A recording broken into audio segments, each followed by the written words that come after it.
Assalamualaikum warahmatullahi wabarakatuh. Nama saya Nabila Tuzahro, NIM E 2019-1070 dari kelas Perbankan Syariah 2.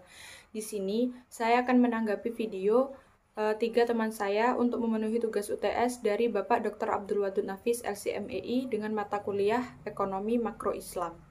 Yang pertama saya akan mereview tentang pengantar ekonomi makro. Yang pertama yaitu kita harus tahu dulu apa itu ekonomi.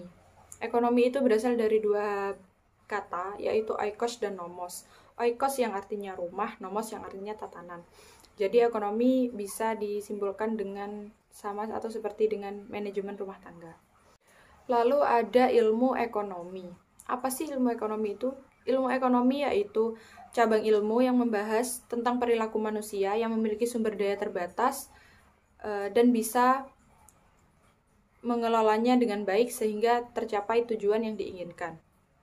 Pembagian ilmu ekonomi ada 3, yaitu deskriptif, terapan, dan teori. Lalu pengertian ekonomi deskriptif yaitu kajian yang memaparkan secara apa adanya tentang ekonomi dalam suatu negara atau wilayah tertentu. Yang kedua yaitu ekonomi terapan, membahas secara khusus tentang penerapan ekonomi dalam suatu negara. Lalu yang ketiga ada ekonomi teori. Ekonomi teori ini dibagi 2, yaitu ekonomi makro dan ekonomi mikro.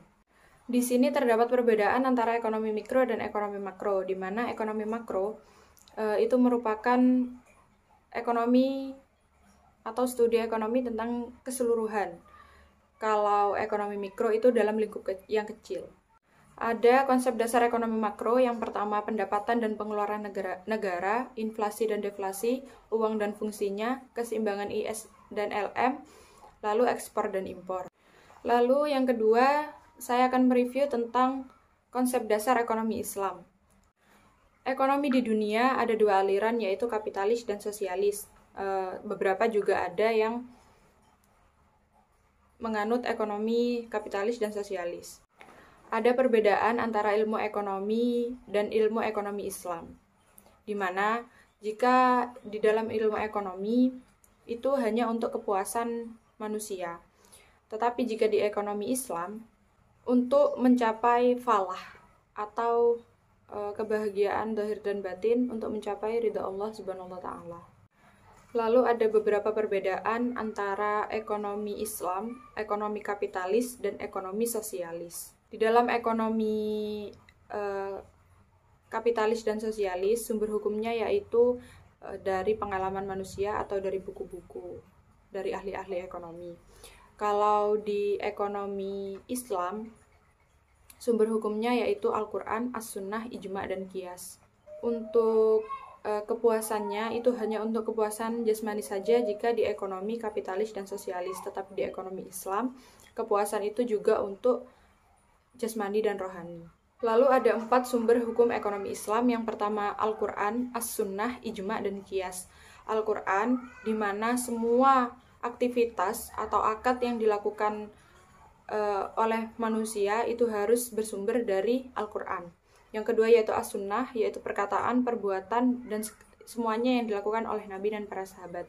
Yang ketiga yaitu Ijma', yakni kesepakatan para ulama. Yang keempat yaitu Qiyas. Qiyas itu sama dengan menyamakan.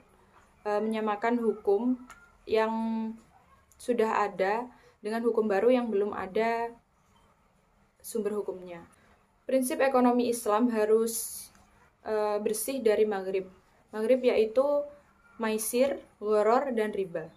Yang pertama maisir yaitu perjudian. Yang kedua gharar yaitu tipuan. Yang ketiga yaitu riba atau tambahan. Lalu ada karakteristik ekonomi Islam. Yang pertama yaitu terikat dengan akidah, syariah, dan akhlak. Lalu harta adalah milik Allah dan manusia sebagai khalifah. Yang ketiga larangan maisir, gharar, dan riba. Lalu ada keseimbangan antara kerohanian dan kebendaan. Lalu ada bimbingan konsumsi, bimbingan investasi, dan zakat. Lalu selanjutnya yang ketiga, saya akan membahas tentang ekonomi tertutup tanpa kebijakan pemerintah atau ekonomi 2 sektor. Di dalam ilmu ekonomi itu ada 3. Yang pertama, ekonomi tertutup tanpa kebijakan pemerintah atau ekonomi 2 sektor. Yang kedua, ekonomi tertutup dengan kebijakan pemerintah atau ekonomi 3 sektor. Dan yang keempat, yaitu ekonomi terbuka atau ekonomi 4 sektor.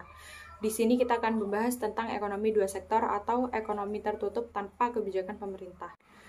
Pengertian ekonomi 2 sektor yaitu perekonomian yang hanya terdiri dari sektor perusahaan dan sektor rumah tangga. Dalam diagram ekonomi 2 sektor yang hanya terdiri dari rumah tangga produsen dan rumah tangga konsumen, di mana untuk pendapatan perusahaan itu bisa diambil dari konsumen yang membeli barang atau jasa yang disediakan oleh perusahaan dengan membayarnya dan perusahaan akan mendapatkan laba. Untuk pengeluaran perusahaan yaitu membeli barang-barang yang akan diproduksi untuk kebutuhan konsumen.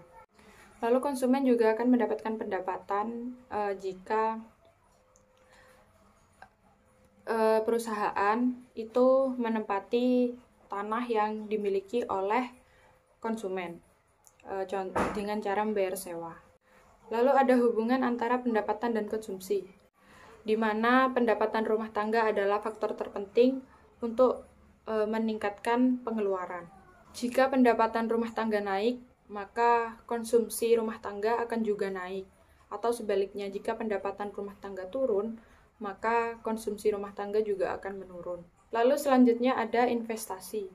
Investasi di sini yaitu sama dengan penanaman modal. Investasi untuk yang pertama untuk pembelian barang modal seperti mesin-mesin pabrik, lalu peralatan produksi. Yang kedua yaitu untuk mengganti barang-barang yang telah didepresiasikan.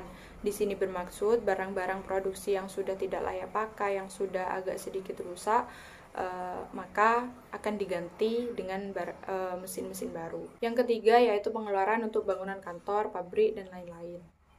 Yang keempat yaitu untuk pertambahan nilai stok barang yang belum terjual. Fungsi investasi ada 2, yaitu fungsi investasi otonom dan fungsi investasi terpengaruh. Di mana fungsi investasi otonom ini yaitu besarnya investasi itu tetap tidak dipengaruhi oleh pendapatan negara. Ada juga yang terpengaruh. Terpengaruh ini investasinya itu ikut dengan pendapatan nasional.